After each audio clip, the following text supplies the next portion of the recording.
So good day, ma'am. For today, I'm gonna interview for the first student, and I am Rizal Ibarra, first year student. So this is my interview. Good morning, ma'am. So Mama Tagit, so I have some question for you. So what are the most difficult challenges you have experienced so far as a college student?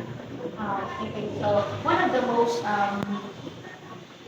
challenging or situations that I've encountered as a student is being away from my family. Since ikaw a student, need man dyan mo nga mag-move out ka sa imong permanent or sa imong comfort zone in order for you nga ma-kuan ka kanang in order for you nga maabot, ma-reach yung success. And another thing is that I am financially unstable. So my father had difficulty in walking since I think it's since 2015. So as a criminal student, as a college student, bali, gusto kayo na ako ang taon itaas ako mga talaga ng talaga sa portfolio and for myself.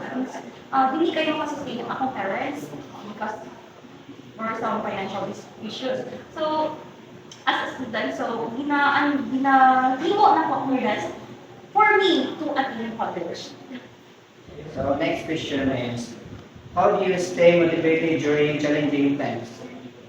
So, how do I stay motivated during challenging times? So, ginahunang na lang ako ang akong family nga sila may reason kung ano nang ikamit ko as a college student. So, sila may reason kung anong gusto kayo na kung makabot ang success nga akong ginapangandoy since I want to give them the life that kanang kung sila nga iniabot sa panahon is matabangan dyan na po ang akong family. So, that's why I stay committed to my goals. So next is, can you share a lesson you learned being a student? Okay, so one of the lessons is the survival technique. So college is not just about, competition. It's about survival. Dili ka pwedeng uy, easy ra kaya ang college. No, it's not. Definitely not. Kaya naman, you need to stay positive and focus to your goals. Dili ka pwedeng mag-focus lang sa kabutang. Instead, you should stay committed to your goals na, uy, dapat ma-reach na ko ni nga akong purpose in order for me to elevate what I have in myself na. Ma-elevate ko na ko ang akong standard sa pinag-create.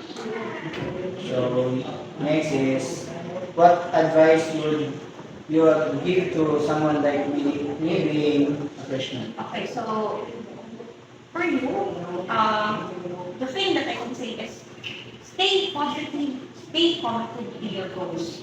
Since freshman, so padulong naman mo sa exciting part.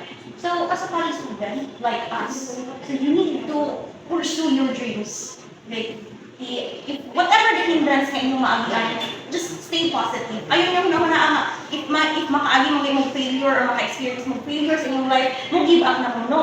Dili na mo solusyon.